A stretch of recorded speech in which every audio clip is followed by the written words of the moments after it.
All right, good evening. I'm Sheriff Thompson. I'm here representing the investigative cell of this operation. Clearly, and all along, we've been talking about how we start off operationally with the search, and the search occupies 90% of our assets, 90% of our time. My cell has never engaged or involved in the search. We've made that delineation very, very clear. That's Chief Brecker's obligation, and that's been his focus and his main responsibility. Ours has always been in the investigative and the intelligence side of gathering that what if. Gathering data, gathering evidence, gathering processes that help if we get to the point where what if he's not in the water. Today at 2 p.m. during our operational planning meeting, we all sat across the table from each other and basically said we think we've covered everything we can cover. We think that 5 times and 6 times and 8 times in some places, but certainly at a minimum 3 or 4 times across this enormous and massive expanse has resulted in negative results. So Taylor asked, if not here, then where? I wish I had that answer. My investigation cell wish they had that answer. At this point, I had to look at the operations section. I had to look at the firefighters and the volunteers and the EMS workers and everybody that's given their time, their energies, their expertise, their blood, sweat, and tears, and say, okay, I got it. We'll take it from here. And that's where this investigation, that's where this operation goes from here. Certainly, Chief Brecker's cell will continue to run some operations. We'll still continue to check the river. So, Mother Nature's fickle, and there's a lot of things working against us with regard to a search like this. We were almost impatiently pushing Mother Nature along, walking hand in hand, bootstrap to bootstrap, trying to force an answer out of that river or out of that creek. And we get it, we understand it, but we want answers. We want resolve.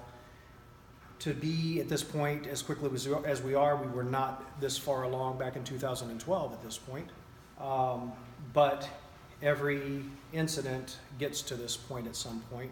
And today around the planning table, it became very, very clear that we're at this point for this incident. So at this point, we have some very robust investigating going on. We are deeply in LaPorte tonight. We've switched our investigations team into shift work so that we're covering much longer operational periods than we do, morning to dusk kind of stuff.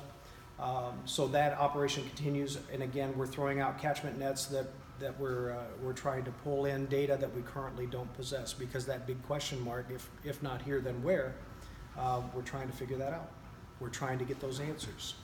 I mentioned this morning during our 11:45 briefing that we're not getting the kind of results and the kind of investment from the public in uploading photos and videos and things of that nature. That started a little bit of an uptick, and I appreciate that, but I can't press you hard enough to let you know how important that is, because it's not just a matter of these are some friends' faces. It's who's in the background. It's where was the picture taken. It's at what time was the picture taken. There's a ton of different things, obviously, that a photo or a video can capture, aside from that family reunion, aside from that high school reunion, aside from that bike ride, or aside from here's my baby's first tooth, or first words, or first walk, whatever. What I don't need is those focus on playing armchair CSI. What I do need is those people focused on helping us by giving us that data, that information that we are asking for, because our answers right now are we don't know where Jake is at. We know where he's not. And when I asked the ops cell this morning, or this afternoon rather, give me your degree of certainty that he is not in the river, he's not in the creek. We were somewhere between 80 and 90% certain. That's pretty good odds.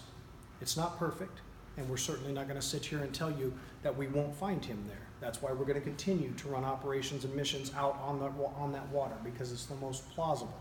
It's what all the evidence, at least at this point, tends to point us towards.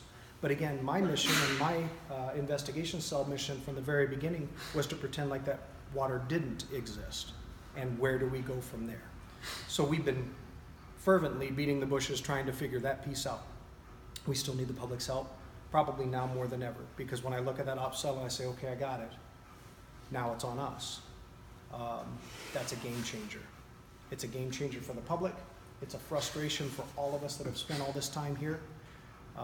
Lost a lot of sleep, blood, sweat, tears with these dedicated folks. But it doesn't change our mission, and it certainly doesn't change our focus. So from this point on, now we pick up that ball and we run even harder. And that's not to diminish the work, because God knows I wouldn't want to have been in that river today. But we've got it. We understand what our obligation is, and we understand what our mission is. When we sat with the family this afternoon, they also understand. And I told you all at the very beginning, I looked at those folks in the eye and I said, we're here for the long haul. We're here until we get it fixed. We're here until we figure this out and solve it and bring him home. And that doesn't change. We are still here. We're still working. We're still doing things. Even though publicly, even though externally, it looks different than what it looked when 800 people are lined up to check in the morning. Our mission doesn't change. Our efforts don't change. Our drive maybe changes a little bit. Our determination and our resolve continue to improve, and because now we're shouldering more of that weight. And so that's where we're at tonight. We still need help. We need that one piece of information. We need that one witness that doesn't think it's anything. We need that one piece of video or that one photo. That's what we need. And so every little bit helps. And so that's our encouragement. What are your questions? Tony, with the scale back of operations, does it change the status? Is it still considered a missing person case? It's still a missing persons case, absolutely. There's nothing that we have found that indicates any kind of criminal conduct, criminal activity, but certainly none of that is off the table, and it's never been off the table. So, Tony, the elephant in the room, of course, is 5 years ago, the girls. Is the team looking at any possibility of good connection between the two? we're looking at about 100 different corollaries that could be found. In fact, I don't know how many people on Facebook said, oh, go check Seven Bridges. Don't think I didn't call Sheriff Pickett day one and say, hey, go send somebody over to Seven Bridges for me. Again, Chief Brecker indicated that, we're looking outside of the county. We're looking all over the place. And again, nothing is off the table at this point. But these are substantially different circumstances. They are substantially different. The one similarity is, number one, Sheriff Thompson of the Blackhawk County Sheriff's Office is involved. A small town municipality and police and fire agency is involved. And it still happens to be in Blackhawk County. So those are really the main corollaries that draw that all together. But in retrospect, and we've talked a little bit about this all along, because of that experience, we are so much better at what we do today. As hard and as frustrating and as painful as that experience was and continues to be for a lot of us, because we carry that frustration every day, it's made us better at what we do today. And so this, both with technology advancements, with process enhancements and procedural changes that continue to improve the deployment, the collection of data, the records management, all of the stuff that we do, just the operation and incident management cells, all of that stuff has been grossly improved over the years. And our involvement and engagement of outside agencies immediately, I don't think changed too much between, but certainly the amount of information, the amount of flow of information, and the amount of boots on the ground right off the bat was impressive. So we were much more on the ball and engaged. This time simply because we learn from those experiences and we improve. If we're not doing that, then we're doing a disservice to the public that we're serving. So I'm prideful of that. Does your operation base with your investigators remain here?